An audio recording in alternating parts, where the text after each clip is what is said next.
नमस्कार, स्वागत है आपका। आप देख रहे हैं इंडिया न्यूज पंजाब। मैं हूं दीपिका नेगी। चलिए फटाफट अंदाज में खबरों का रुख करते हैं। पंजाब के सीएम कैप्टन अमरिंदर सिंह ने कांग्रेस के तमाम नेताओं के साथ दिल्ली के जंतर मंतर पर धरना प्रदर्शन किया। धरना देने से पहले सीएम कैप्टन ने राजघाट पर राष्ट्रपिता महात्मा गांधी को श्रद्धांजलि अर्पित की। केंद्र सरकार के कृषि कानून और पंजाब में मालगाड़ियों पर रोक के बाद प्रदेश में बिजली का संकट गहरा खड़ा हो गया। ऐसे में सीएम कैप्टन ने राष्ट्रपति रामनाथ कोविंद से मुलाकात के लिए समय मांगा था, जिसे राष्ट्रपति ने इनकार कर दिया, जिसके बाद से सीएम ने धरना प्रदर्शन करने का ऐलान किया था। पंजाब में रेल सेवा रोके जाने के बाद से ब्लैकआउट का खतरा बढ़ गया है। इस मुद्दे पर सीएम कैप्टन ने कांग्रेस विधायकों और पार्टी के अन्य नेताओं के साथ दिल्ली में धरना प्रदर्शन किया। पंजाब में 3 से 4 घंटे तक बिजली की कटौती होने लगी है। खाद की किल्लत होने लगी है। उद्योग में सामान का स्टॉक बढ़ने लगा है। पंजाब सरकार ने इस सब मसले पर केंद्र के खिलाफ विरोध जताना शुरू कर दिया। कैप्टन अमरिंदर ने दिल्ली में कहा कि हमारा बिल राष्ट्रपति तक नहीं पहुंचा है। एक हफ्ते पहले केंद्रीय मंत्री पीयूष गोयल से बात की गई थी। किसान संगठन साफ कर चुके हैं कि वो ट्रेन सेवाओं को नुकसान नहीं पहुंचाएगी। पंजाब में रेल सेवा बंद होने से राज्य में कोयला की कमी हो गई है। इसकी वजह से बिजली की किल्लत हो गई है। सीएम ने कहा कि हम स्टॉक से खरीद रहे हैं। मार्च में कोई जीएसटी का पैसा नहीं मिला है। 10,000 करोड़ रुपए सरकार के पास बकाया है। हमारे साथ सौतेला बर्ताव किया जा रहा है।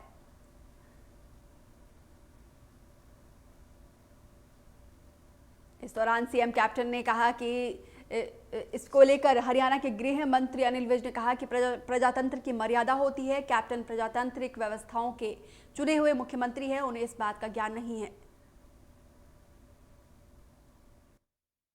अनिल विज ने कहा कि पंजाब में इस संकट का कारण ट्रेन रोको आंदोलन है।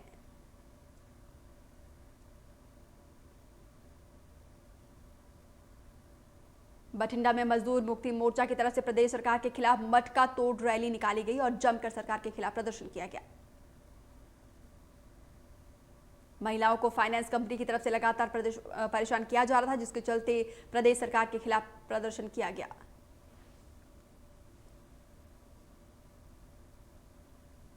फरीदकोट के गांव चहल में कुछ किसानों पर पराली जलाने को लेकर एफआईआर दर्ज की गई थी, लेकिन हकीकत में इन किसानों का कहना है कि उन्होंने पिछले 2 सालों से पराली नहीं जलाई है।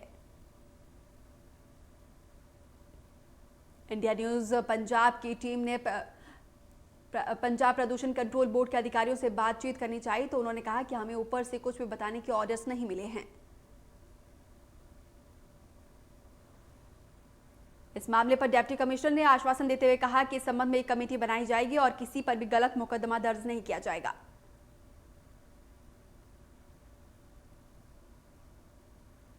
कोरोना काल में करवा चौथ का त्यौहार मनाया जा रहा है। ऐसे में नाभा में पूर्व नगर काउंसिलर और अमरू इंप्रूवमेंट ट्रस्ट के चेयरपर्सन अमरदीप सिंह खन्ना की तरफ से सुहागिनों को फ्री में मेहंदी लगवाई गई।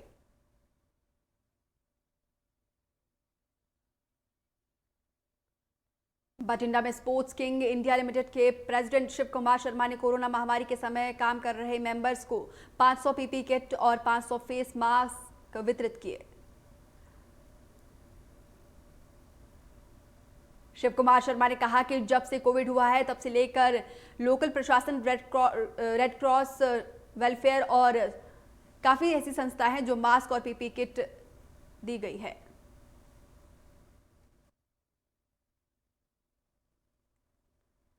जालंधर बस अड्डे पर पंजाब रोडवेज कर्मचारियों ने रोष रैली निकाली। बस कॉन्ट्रैक्ट यूनियन वर्कर के पंजाब प्रधान ने बताया कि पंजाब सरकार रोडवेज की बसों को पीआरटीसी में मर्ज कर रही है।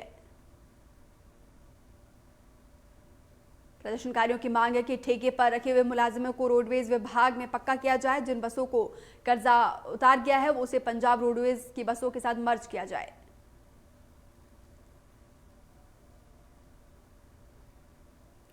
बठिंडा में मजदूर मुक्ति मोर्चा ने पंजाब सरकार के खिलाफ मटका तोड़ रैली निकाली। इस दौरान औरतों ने जमकर प्रदर्शन किया। जानकारी के मुताबिक औरतों को लगातार निजी फाइनेंस कंपनी द्वारा कर्ज के लिए तंग किया जा रहा था।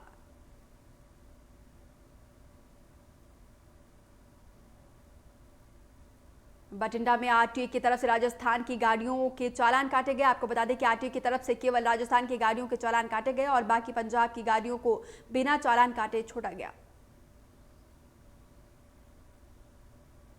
वहीं इस मामले में अभी ये बताया जा रहा है कि गाड़ियों के भुगतान चाय वाले के पास किया जा रहा है, जिसको लेकर पूरे मामले में जांच की जा रही है।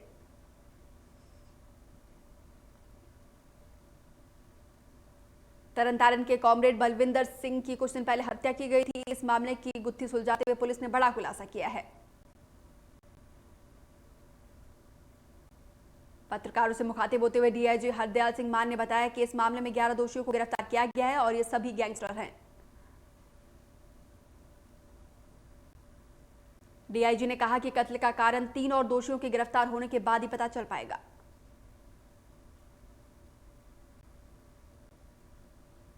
होशियारपुर के दसूहा में जम्मू जालंधर राष्ट्रीय राजमार्ग पर 3 अज्ञात नकाबपोश बदमाशों ने लूट की वारदात को अंजाम दिया। बदमाशों ने फिल्मी अंदाज में जनरल स्टोर से करीब 1.5 लाख रुपए लूट की वारदात को अंजाम दिया। वहीं ये सारा मामला सीसीटीवी में कैद हो गया। इसके बाद सूचना पाकर मौके पर पहुंची पुलिस ने मामला दर्ज करके जांच शुरू कर दी।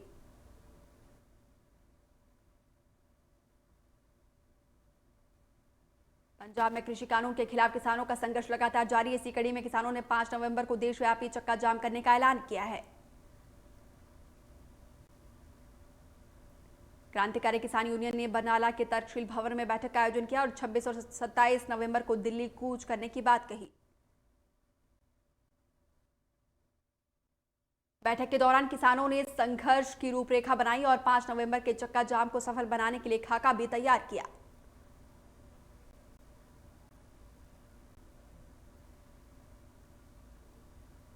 पंजाब सरकार ने पराली जलाने पर सख्त रुख अपनाया। पराली को आग लगाने के लिए किसानों को 1 करोड़ रुपए का जुर्माना लगाया गया है और 5 साल की सजा सुनाई गई है।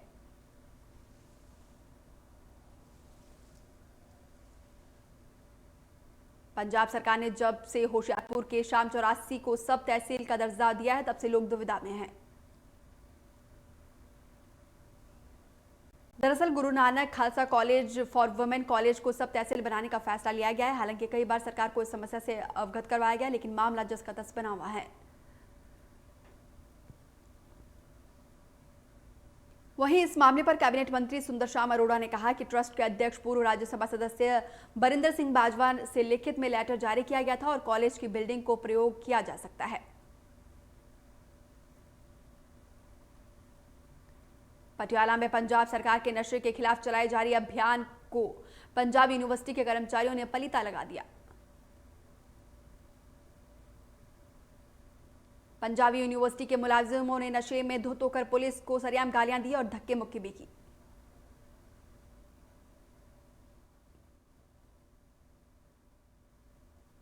माछीवाड़ा के सरकारी अस्पताल में गर्भवती अमनदीप कौर की डिलीवरी के बाद उसके पारिवारिक सदस्यों ने आशा वर्कर पर डॉक्टर के नाम पर 8,000 रुपए ठगी का आरोप लगाया। पारिवारिक सदस्यों ने बताया कि उनको पता नहीं था कि सरकारी अस्पताल में नॉर्मल या ऑपरेशन डिलीवरी की सुविधा जो है मुफ्त है। इस पर उन्होंने इस संबंधी शिकायत एसएमओ को भी दर्ज की। वहीं आशा वर्कर रीना रानी ने सभी आरोपों को नकारते हुए कहा कि मरीज के पारिवारिक सदस्यों से कोई भी राशि नहीं ली है। फिलहाल इस मामले में एसएमओ ने कहा है कि मामले की जांच के बाद कार्रवाई की जाएगी और जो भी दोषी पाया जाएगा उसके खिलाफ सख्त कार्रवाई की जाएगी।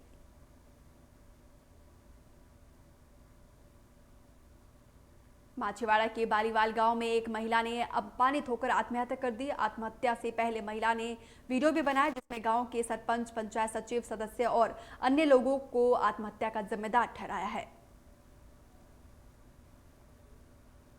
फिलहाल पुलिस ने इस मामले में 8 लोगों के खिलाफ मामला दर्ज किया है और जांच शुरू कर दी।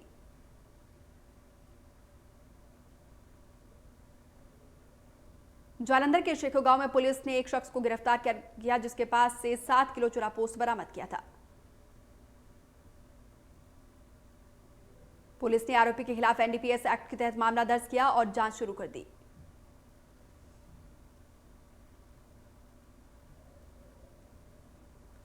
जालंधर में कुछ अज्ञात लुटेरों ने कार का शीशा तोड़कर व्यापारी के पास से 25,000 नकदी और जरूरी दस्तावेज लूटकर फरार हो गए।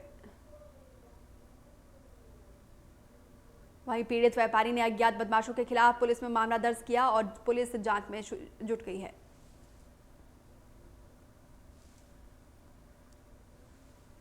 धुरी में आग लगने से एक मकान पूरी तरह से जलकर खाक हो गया। आग लगने का कारण पंखे में शॉर्ट सर्किट बताया जा रहा है। वहीं सूचना मिलने पर मौके पर पहुंची दमकल की गाड़ियों ने कड़ी मशक्कत के बाद आग पर काबू पाया।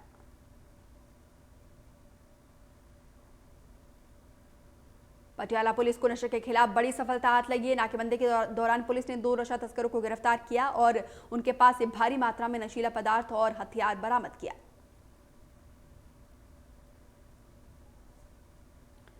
जानकारी के मुताबिक पुलिस ने नशा तस्कर के पास से एक देसी कट्टा, 4 जिंदा कारतूस और करीब 5400 नशीली गोलियां बरामद किया, जिसके बाद से पुलिस ने आरोपी तस्करों को कोर्ट में पेश कर रिमांड पर लेने की मांग की है।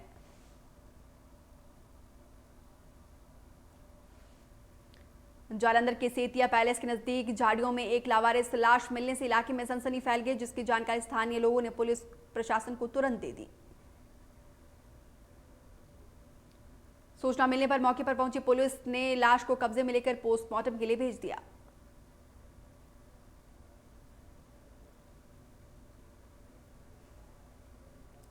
लुधियाना के थाना मॉडल टाउन में पुलिस ने नाबालिग लड़की के साथ शादी का झांसा देकर बलात्कार करने वाले में एक महिला सहित 6 आरोपियों को गिरफ्तार कर लिया है।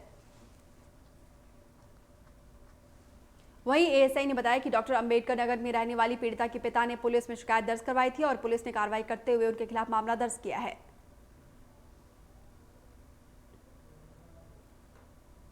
शिमला में मल्टी स्पेशलिस्ट अस्पताल में सीएम जयराम ठाकुर ने दौरा किया। साथ ही सीएम ने अधिकारियों को समय पर काम खत्म करने का निर्देश दिया। मुख्यमंत्री ने कहा कि इस सुपर स्पेशलिटी अस्पताल में कार्डियोलॉजी, न्यूरोलॉजी समेत अन्य विशेष सुविधाएं उपलब्ध होगी। सीएम जयराम ठाकुर ने कहा कि इस परिसर में कनिष्ठ और वरिष्ठ रेजिडेंस चिकित्सकों के लिए आवास की सुविधा और पैरामेडिकल स्टाफ के लिए छात्रावास की सुविधा भी उपलब्ध होगी।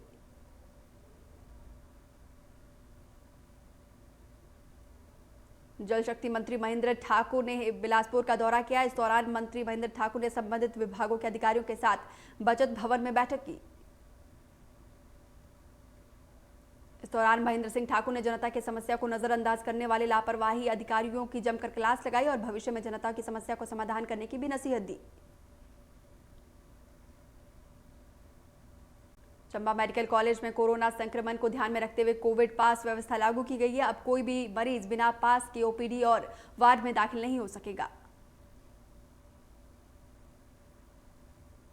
मोनिका भारद्वाज ने बताया कि चिकित्सा अधीक्षक के दिशा निर्देश के मुताबिक मरीजों की स्क्रीनिंग की जा रही है। जिन मरीजों के बुखार और जुकाम के लक्षण नजर आ रहे हैं उन्हें टेस्ट करवाया जा रहा है।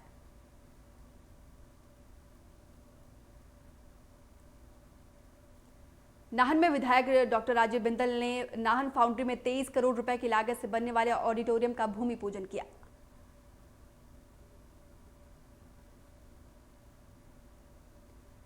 कुल्लू उपायुक्त डॉक्टर ऋचा वर्मा ने बुधवार को डीसी कार्यालय से कोविड-19 के चलते विशेष जागरूकता वाहन को हरी झंडी दिखाकर रवाना किया। आपको बता दें कि लाउड स्पीकर से लैस यातायात वाहन अगले 5 दिनों तक कुल्लू उपमंडल की विभिन्न गांवों में जाकर लोगों को कोरोना महामारी के बारे में जागरूक करेगा। वहीं जागरूकता के इस काम की जिम्मेदारी एसडीएम डॉक्टर अमित गुलेरिया और खंड विकास अधिकारी डॉक्टर जयंती ठाकुर को सौंपी दी गई है। साथ ही इस काम में सूचना एवं जनसंपर्क विभाग का भी सहयोग लिया जाएगा।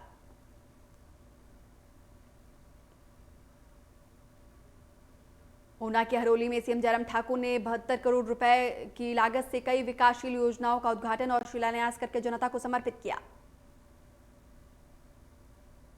इस दौरान सीएम जयराम ठाकुर ने सरकार की उपलब्धियां गिनाई और साथ ही नेता प्रतिपक्ष मुकेश अग्निहोत्री पर जमकर निशाना साधा। मुख्यमंत्री ने कहा कि हरोली क्षेत्र में ब्लॉक डक पार्क बनने के लिए सरकार प्रयास कर रही है, लेकिन वहीं कांग्रेस विकास के विरोध में लगी हुई है।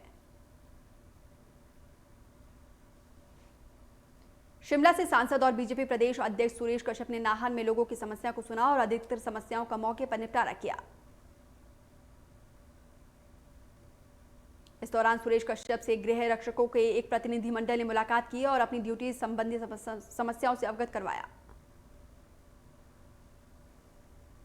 सुरेश कश्यप ने बताया कि इस बारे में जल्दी प्रदेश सरकार से बात की जाएगी और इस समस्या का हल किया जाएगा।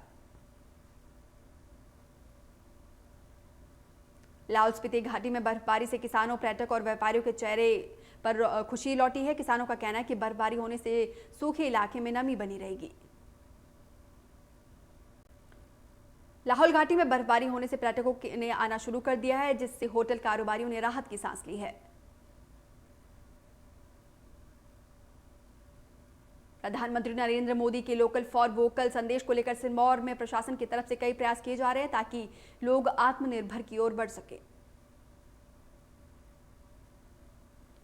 वहीं जिले में मेड इन सिरमौर के तहत गौ में ज्योति नाम से गोबर के दीपक बनाए गए और दिवाली के लिए बिजली की लड़ियां भी बनाई जा रही है।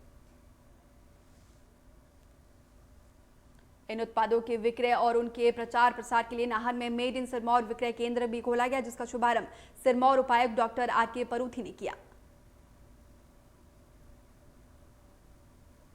कुल्लू के भुंतर में गूंगा बहरा बनकर लोगों को ठगाने का मामला सामने आया, जहां कुछ युवकों की तरफ से आरोपी युवक का पर्दाफाश किया गया। आरोपी की पहचान यूपी के हीरा नामक के रूप में हुई। फिलहाल पुलिस ने आरोपी को गिरफ्तार कर लिया है और जांच शुरू कर दी। सोलन के राष्ट्रीय उच्च मार्ग कालका शिमला में एक निजी बस तेज रफ्तार के कारण पलट गई। इस हादसे में एक महिला की मौत हो गई और कई घायल हो गए। इस हादसे में 3 लोग गंभीर रूप से घायल हो गए, जिन्हें आईजीएमसी शिमला में रेफर किया गया और बाकियों का इलाज नजदीकी अस्पताल में चल रहा है। उपमंडल अधिकारी अजय यादव ने बस दुर्घटना का मुख्य कारण तेज रफ्तार और ओवरटेक बताया।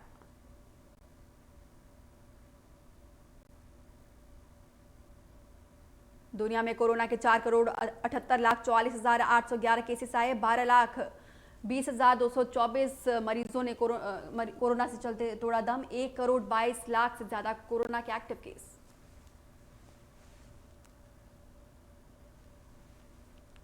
अमेरिका में 96,92,528 कुल संक्रमित केस। 2,38,641 कोरोना मरीजों की मौत। 32 लाख से ज्यादा एक्टिव केस।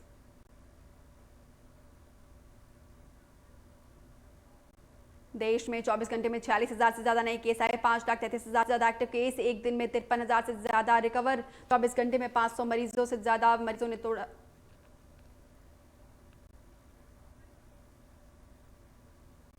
देश में कुल 83,12,947 कोरोना संक्रमित के 76,54,000 से ज्यादा मरीज रिकवर। कुल 1,23,000 से ज्यादा मरीजों ने तोड़ा दम।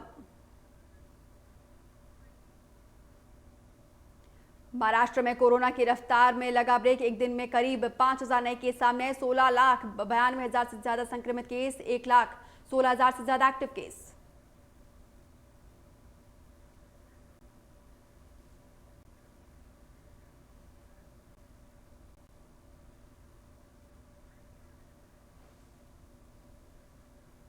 यूपी में 1,726 नए केस सामने आए। 4,47,000 से ज्यादा संक्रमित के केस। 22,000 से ज्यादा एक्टिव केस। एक दिन में 13 मरीजों ने गंवाई जान।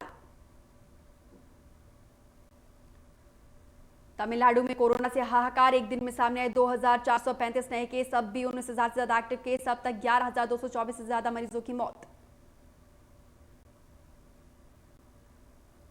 राजस्थान में कोरोना से 16,000 से ज्यादा केस सामने आए। एक दिन में 1,725 नए केस सामने आए। मरीजों का आंकड़ा 2 लाख के पार। आंध्र प्रदेश में एक दिन में सामने आए कोरोना के 2,849 नए केस। मरीजों का आंकड़ा 8,30,000 के पार। 21,000 से ज्यादा एक्टिव केस।